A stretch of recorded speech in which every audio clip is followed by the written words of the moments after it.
So hello everyone, my self Aman Singh, third of MBBS student at KGMU Lucknow.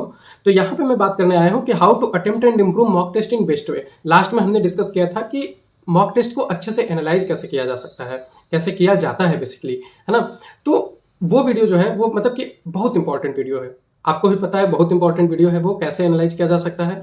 ये चीज मैंने सारी चीजें डिस्कस की हैं कि मॉक टेस्ट एनालाइज जब आप करते हो तो आपका 80 से 90% प्रिपरेशन हो जाता है टेस्ट देते देते। आप कई बार अपने सिलेबस को कवर कर लेते हो, आप अपने वीक टॉपिक में परफेक्ट हो जाते हो और अपने स्ट्रॉन्ग टॉपिक को छोड़ते भी नहीं हो, है ना। आप हॉरिजॉन्टली वर्टिकली कॉन्सेप्ट को क्लियर करते हो, चीजों को समझते हो।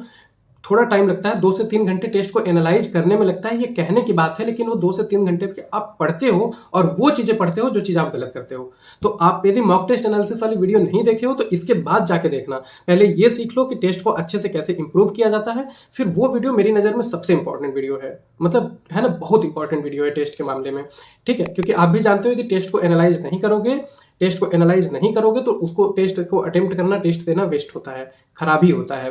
तो टेस्ट को अटेम्प्ट कैसे अटेम्प्ट करना है ताकि एनालाइज करने में भी हमको हेल्प मिले और अच्छी हो, मतलब अच्छा हो चीजें, ठीक। तो पहले तो वही बात कर लेते हैं कि मॉक टेस्ट देने के क्या फायदे होते हैं। तो एक्यूरेसी बढ़ती है, सिली मिस्टेक कम होता है ना। एक्यूरेसी बढ़ती है, सिली मिस्टेक नहीं होता है, टाइम मैनेजमेंट आप सीखते हो, एक प्रेशर में, एक लोड में आप क्वेश्चन अटेम्प्ट करते हो तो ये चीजें काफी बेहतर होती हैं। ज्यादा क्वेश्चन आप कम टाइम में बना सकते हो, है ना। धीरे धीरे ये चीज हैबिट इंप्रूव होती जाती है तो आप ज्यादा क्वेश्चन को कम टाइम में भी प्रैक्टिस करने लगते हो। 2 घंटे में पेपर कई बार खत्म हो जाता है। तो यहाँ पे ये चीज मैंने जो समझाई थी कि मॉक टेस्ट देने से आप ये चीजें सीखते हो कि आपको आपकी एक्यूरेसी कैसे बढ़ेगी, सिली मिस्टेक कैसे कम होगा, टाइम मैनेजमेंट कैसे करना है, ये चीज आप मॉक टेस्ट देके सीखते हो। लेकिन मॉक टेस्ट एनालाइज करने से आपका ये फायदा होता है कि आपका नंबर बढ़ता है हर टेस्ट में।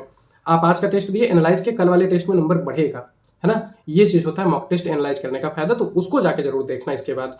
तो आप मॉक टेस्ट कैसे दोगे, तो सबसे पहले और सबसे इंपॉर्टेंट चीज तो ये है कि टेस्ट दो, अटेम्प्ट मॉक टेस्ट। पहली चीज तो यही है कि पहले तो अटेम्प्ट करो, ठीक।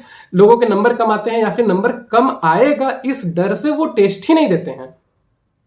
अरे ठीक है भैया, आप टेस्ट पेपर रूम पे रख लो, टेस्ट पेपर प्रिंट करा के लेते आओ ना, उसको रूम पे दो, मत बताओ किसी को स्कोर। लेकिन जब आप टेस्ट नहीं दोगे तो फिर तो वो मतलब ही नहीं हुआ कुछ, क्योंकि आप टेस्ट ही नहीं दोगे तो फिर आप डायरेक्ट चलो भैया साल भर में से 13-14 टेस्ट देके गए हैं एग्जाम देने, या फिर कई लोग तो डायरेक्ट एग्जाम में ही टेस्ट देते हैं, तो उसका तो कोई मतलब ही नहीं है। यदि आपको ये डर है कि कम नंबर आएगा, लोग क्या कहेंगे, रिजल्ट क्या आएगा, कौन सा रैंक आएगा, तो इस चीज से मत डरो। इस चीज से यदि इतना ही डर लगता है तो टेस्ट पेपर को प्रिंट करा के लाओ, रूम पे बैठ के टेस्ट दो, अल्टरनेट डे पे, हफ्ते में 2 दिन, 3 दिन, 4 दिन टेस्ट दो, मत बताओ किसी को नंबर। 3 घंटे आइसोलेट होकर बैठ जाओ, टेस्ट दो। रूममेट से यदि प्रॉब्लम है, यदि जो लोग हॉस्टल में रहते हैं जिसको रूममेट से प्रॉब्लम है कि मैं टेस्ट देता हूं तो कोई देख रहा है या फिर कोई आके बीच में डिस्टर्ब कर दे रहा है, लाइब्रेरी ज्वाइन कर लो, लाइब्रेरी में जाके टेस्ट दो 3 घंटे बैठ के, है ना। ये चीजें करो कि पहले टेस्ट तो दो। लोग टेस्ट देते ही नहीं है यार, लिटरली बता रहा हूँ, सही बता रहा हूँ, लोग टेस्ट देते ही नहीं है। अब छोड़ो, अब आते हैं, पहली बात तो टेस्ट दो। उसके बाद जब आप टेस्ट दे रहे हो तो सबसे पहले तो अपनी टाइम लिमिट को सेट करो, ठीक। यदि 3 घंटे का टेस्ट है तो आप उसको कोशिश करो 2 घंटा 45 मिनट में कवर करने का।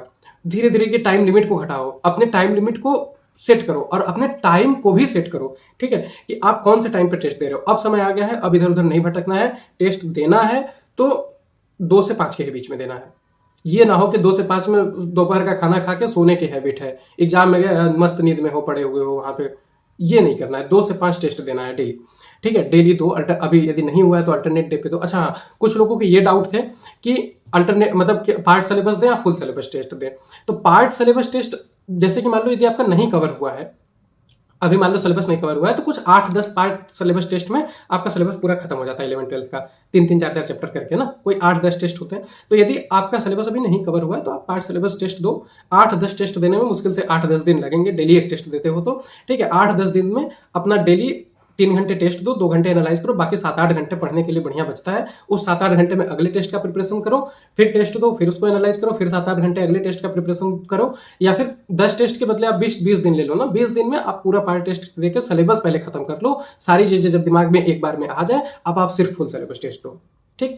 यदि आपका सिलेबस खत्म हो चुका है, सारी चीजें आपने पढ़ ली है, सारा फिजिक्स का नोट्स बन चुका है, सारे बायो और केमिस्ट्री के एनसीईआरटी आपने पढ़ चुके हैं, नोट्स पढ़ चुके हैं, सब कुछ तैयार है, तो अब सिर्फ फुल सिलेबस टेस्ट दो। फुल सिलेबस टेस्ट बेस्ट होता है ना। तो सबसे पहले तो अपनी टाइम लिमिट को सेट करो और धीरे धीरे इस टाइम को कम करने की कोशिश करो, है ना। नंबर आने लगे, मान लो 650 अच्छा खासा नंबर आने लगे, तो इस टाइम को कम करने लगो। ठीक है, improve test with reducing time, वही चीज मैंने लिखी हुई है कि समय के साथ अपने समय मतलब धीरे धीरे अपना समय कम करो टेस्ट के हिसाब से, है ना। OMR प्रैक्टिस, ठीक, वहां पे आते हैं अभी।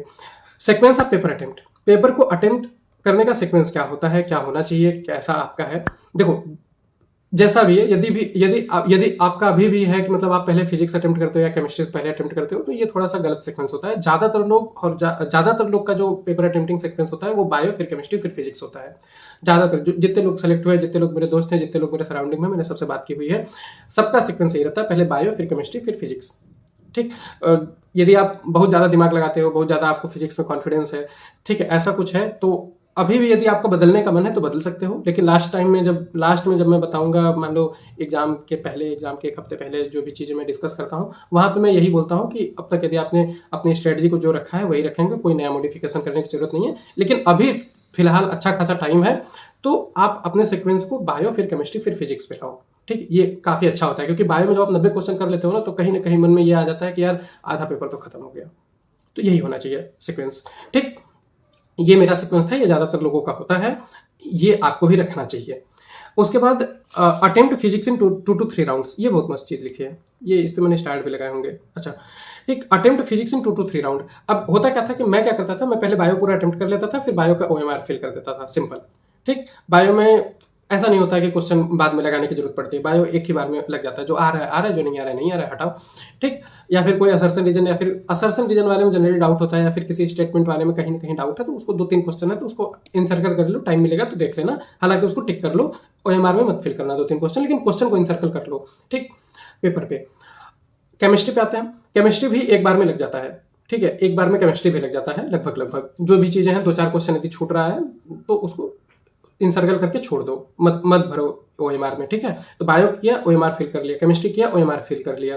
अब आप आते हो तीसरे नंबर पे फिजिक्स पे। अब फिजिक्स में आपको क्या करना है कि फिजिक्स में कहीं पे टाइम वेस्ट नहीं करना है, 1-1 मिनट मतलब जल्दी लगाते जाना है। तो पहले राउंड में जब आप लगाते जाओगे, मतलब कि लगाए, यदि नहीं आया छोड़ दिए, नहीं आया छोड़ दिए, नहीं आया छोड़ दिए, ऐसे करते गए। ठीक है, तो आप देखोगे कि 45 में से 25 क्वेश्चन तो आपके पहले राउंड में लग जाते हैं, और इसमें टाइम भी नहीं लगता है। यदि आप फिजिक्स में 1 घंटा 15 मिनट भी यदि फिजिक्स के लिए बचा के रखे हो, तो मुश्किल से आधे घंटे से भी कम में, आधे घंटे में आपका पूरा 45 में से 25 सवाल तो ऐसे ही लग जाएगा, है ना। अब बचे 20 सवाल। ठीक, अब उसको आप उसमें से जो भी आपको थोड़े हल्के क्वेश्चन लग रहे हो उसको आप ट्राई कर लो, उसमें से भी 10 लग जाएंगे, 8 लग जाएंगे। ठीक, अब जो मतलब कि एकदम टिपिकल क्वेश्चन है उसके लिए आपके पास अब पर्याप्त टाइम बचा रहेगा। तो 3 राउंड में मैं फिजिक्स करता था। पहले राउंड में एकदम स्पीड में करता गया, जितना लग रहा है, एक बार में जो लग जा रहा है, जो नहीं लग रहा है उसको छोड़ के आगे बढ़ गए। दूसरे बार में लगाते गए, और दूसरी बार में लगाते गए और इनसर्कल करते जाते थे, है ना। तो फिर तीसरे राउंड में मेरे पास अच्छा खासा टाइम भी बचता था, 30 मिनट का, 25 मिनट का तीसरे राउंड में, और अच्छा खासा टाइम भी बचता था, और गिन चुन के वही, तो तीसरे राउंड में मेरे पास अच्छा खासा टाइम भी बचता था, लगभग 20-25 मिनट का, है ना। और गिन के वही 8 सवाल 6 सवाल बचते थे, जो कि थोड़े टिपिकल होते थे। तो इतने, ये जो टिपिकल सवाल होते हैं, इनके लिए 8 सवाल 6 सवाल के लिए 20 मिनट बहुत होता है। ठीक, अब आते हैं कि OMR प्रैक्टिस को कभी स्किप मत करना, OMR प्रैक्टिस करते रहना, है ना। OMR प्रैक्टिस करते रहना। मान लो घर पे टेस्ट दे रहे हो, रूम पे टेस्ट दे रहे हो, टेस्ट प्रिंट करा के लाए हो, तो वहां पे कई बार OMR नहीं प्रैक्टिस करने का मन करता है, तो वहां पे मान लो चलो छूट जा रहा है, लेकिन जब आप किसी भी कोचिंग का टेस्ट सीरीज ज्वाइन किए हो, वहां पे टेस्ट देने जाओ, और वहां पे OMR प्रैक्टिस होती रहेगी, और थोड़ा सा इन्वायरमेंट भी मिलता रहता है। इसके बाद लास्ट में सबसे ज्यादा इंपॉर्टेंट पॉइंट जो दोनों हैं, जिन पे स्टार भी मैंने लगा रखे हैं, कि question marking during paper attempt. ठीक है, पेपर अटेम्प्ट करते जाओगे और क्वेश्चन को मार्क करते जाओगे। जैसे मैं यहाँ पे कुछ एग्जाम्पल है, 187, 166, ठीक है, आ जाओ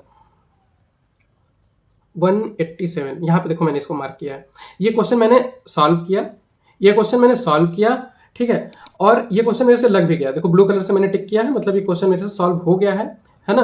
और लेकिन ये क्वेश्चन मेरे को इंपॉर्टेंट लगा कि इसके बारे में पढ़ना चाहिए, या फिर इस क्वेश्चन मुझे लगाते समय दिमाग लगाना पड़ा, इस चीज को चल के देखना है ना, कि इन्फ्लेमेशन ऑफ डिसिटी इन किडनी, तो यहाँ पे नेफ्रॉन होगा या जो भी होगा। तो इसको मेरे को लगा कि ये क्वेश्चन मेरे को चल के देखना चाहिए, और इसके सराउंडिंग में चीजें पढ़नी है मुझे टेस्ट एनालाइज करते समय। टेस्ट एनालिसिस वाली वीडियो जरूर देखना, है ना। इसके सराउंडिंग में चीज मेरे को पढ़नी है, तो इस चीज़ को मैंने यहीं पे देखो ब्लू कलर से मैं पेपर अटेम्प्ट किया हूँ, तो पेपर अटेम्प्ट करते समय ही मैंने इसको इंसर्कल कर दिया कि इसको भले ये सही हो जाए, जनरली हम लोग क्या होता है जो क्वेश्चन गलत होते हैं उसे ही एनालाइज करने बैठते हैं, उसे ही देखने बैठते हैं, ठीक है। लेकिन भले ही ये सही हो जाए, लेकिन फिर भी मुझे इसके सराउंडिंग में एनालाइज करना है, इसके सराउंडिंग में मुझे पढ़ाई करनी है, ठीक है। 166 वाला जैसे है 166 यही वाला क्वेश्चन है कि अब यहाँ पे ये मेरे से क्वेश्चन सॉल्व हो गया, पीबीआर 322 का क्वेश्चन था, ये मैं एनालाइज वाले में भी बताया हूँ। ये क्वेश्चन मेरे से सॉल्व हो गया, लेकिन इस क्वेश्चन को सॉल्व करते समय मुझे कुछ दिमाग लगाना पड़ा, माथापच्ची करनी पड़ी, है ना। और थोड़ा बहुत कहीं ना कहीं लगा कि शायद मैं डेटा भूल रहा हूँ, या पीबीआर 322 का वो जो डायग्राम है वो मुझे बहुत अच्छे से नहीं याद है, उसको चल के मुझे देखना चाहिए, उसको चल के मुझे प्रैक्टिस करना चाहिए, उसके सराउंडिंग की चीजें मुझे पढ़नी है, याद करनी है, ताकि इस टाइप के स्टेटमेंट वाले क्वेश्चंस में मैं ना फंसूं, और चारों ऑप्शंस को मुझे एनालाइज करना है। इन सारी चीजों को जब मैं यहाँ पे किया तो क्वेश्चन मैं सॉल्व किया, ब्लू कलर से यहाँ पे टिक किया, वो बाद में सही भी हो गया, लेकिन मैंने उसको वहीं पे ब्लू कलर से स्टार मार्क कर दिया कि ऐसा ना हो कि मैं सिर्फ गलत वाले क्वेश्चन को ही एनालाइज करूं और ये जो इंपॉर्टेंट क्वेश्चन है इसे मैं एनालाइज ना करूं। इसे मैंने एनालाइज किया, ये क्वेश्चन बहुत अच्छा था, बहुत इंपॉर्टेंट था, फिर मैं एनालाइज ग्रीन कलर पेन से करता था, ग्रीन कलर से मैंने इसको इंसर्कल भी कर दिया, ताकि ये क्वेश्चन मैं जब लास्ट के एक हफ्ते पहले जो मैं बोलता हूं कि पूरा टेस्ट पेपर देख के जाना है, जब लास्ट के एक हफ्ते पहले मैं पेपर को अपने रिव्यू करूं तो मैं अपने गलतियों को, अपने कमजोर मिस्टेक्स, अपने कमजोर टॉपिक्स को, अपने वीक टॉपिक्स को, अपने मिस्टेक्स को देख के जाऊं, क्योंकि ये मेरी गलतियां हैं और यही गलतियां मैं एग्जाम में जाके करूंगा, ठीक, समझ रहे हो मेरी बात। तो ये चीज है, ढेर सारे क्वेश्चन मैंने यहाँ पे लिखे हुए हैं। अटेम्प्टिंग स्टेटमेंट बेस्ड क्वेश्चन, अब जैसे स्टेटमेंट बेस्ड क्वेश्चन होता है तो इसमें थोड़ा सा मैं 2 मिनट और बताना चाहूंगा। जैसे मान लो कोई क्वेश्चन होता है, करेक्ट है, इनकरेक्ट है, एक्सेप्शन है, तो उसमें ऑप्शन होते हैं ए, बी, सी, डी, 4 ऑप्शन होते हैं, कुछ यहाँ लिखा है, कुछ यहाँ लिखा है, कुछ यहाँ लिखा है, कुछ यहाँ लिखा है। अब आपको यहाँ पे ये पता चल गया कि इनकरेक्ट इसने पूछा है, ठीक, तो अब इसने इनकरेक्ट पूछा है, कोई इनकरेक्ट कौन कौन सा है, या फिर कौन कौन सा इनकरेक्ट है, A only, A B only, B C only, C D only, ऐसा कोई, C D only, B C D only, ठीक, ऐसा कोई क्वेश्चन है। तो इसमें क्या है कि क्वेश्चन की इस साइड आप इसको सही करो, इसको पढ़ा, सही लगा, सही है, छोटा, यहाँ पे मत लिखो, क्योंकि फिर यहाँ पे लिखोगे ना, यहाँ पे यदि आप टिक करोगे तो फिर आपको मार्किंग OMR मार्क करने में दिक्कत होगी, क्योंकि ऑप्शंस आपके असली वाले यहाँ हैं, ABCD वाले ऑप्शंस असली वाले यहाँ पे है। यदि आप यहीं पे टिक कर रहे हो तो मान लो किसी को आप टिक कर दिए, फिर लास्ट में इसी को OMR में फिल कर दिए, तो ये सारी मिस्टेक्स को अवॉइड करने के लिए आप यहाँ पे टिक करो कि हाँ ये ऑप्शन, इसको पढ़ा है ना, इसको आपने यहाँ से यहाँ तक पढ़ा, हाँ ये सही है, इसको पढ़ा, ये गलत है, इसको पढ़ा, ये भी सही है, इसको पढ़ा, ये गलत है। अब आप यहाँ तक आने के बाद एक बार फिर ऊपर जाओगे कि करेक्ट पूछा है कि इनकरेक्ट पूछा है, ठीक है, फिर ऊपर जाओगे, अब आप देखोगे इनकरेक्ट पूछा है, तो इनकरेक्ट कौन कौन से हैं, तो ए और डी इनकरेक्ट है, तो ए और डी जो इनकरेक्ट है उस ऑप्शन को आप टिक करोगे। इस साइड आप सिर्फ एक ही ऑप्शन को टिक करोगे और ऑप्शन को टिक करोगे, ताकि OMR फिल करने में मिस्टेक ना हो, ठीक। तो यही सारी चीजें हैं जो मुझे बतानी थी कि कैसे मॉक टेस्ट को अटेम्प्ट करना है। अटेम्प्ट करना जरूरी है। सबसे पहली चीज तो आप अटेम्प्ट करो, सबसे पहले तो आप मॉक टेस्ट दो, जिससे आपकी एक्यूरेसी बढ़े, सिली मिस्टेक घटे, आप टाइम मैनेज करना सीखें, आप एक प्रेशर लेके क्वेश्चन को प्रैक्टिस करें, है ना, आपका कॉन्फिडेंस बिल्डअप हो, ठीक। सबसे पहले तो आप मॉक टेस्ट दो जिससे आपकी ये चीजें हो, फिर उसको करेक्ट वे में कैसे अप्रोच करना है मॉक टेस्ट को, वो चीजें मैंने यहाँ पे बताई। उसके बाद जो इससे 100 गुना ज्यादा इंपॉर्टेंट पॉइंट है उसको एनालाइज करना, ताकि आपके नंबर बढ़े, ताकि आपके हर सब्सिक्वेंट टेस्ट में नंबर बढ़े। आज आपने जो टेस्ट दिया उससे ज्यादा नंबर आए अगले टेस्ट में, 8-10 टेस्ट बाद आपका 20 नंबर 30 नंबर बढ़े, है ना। तो इसके लिए भैया टेस्ट एनालिसिस बहुत जरूरी है। टाइम लगता है 2 से 3 घंटे टेस्ट एनालाइज करने में, लेकिन वो 2 से 3 घंटे इतने अच्छे होते हैं आपके पढ़ाई के लिए कि उससे ज्यादा मतलब आपको यदि लगेगा कि यदि मैं इसमें टाइम वेस्ट करूं, इस पढ़ाई करने से बहुत ज्यादा इंपॉर्टेंट है अपने गलतियों पे पढ़ाई करना, ठीक है। तो यहीं पे ये वाला वीडियो भी खत्म करते हैं, ठीक है, थैंक यू।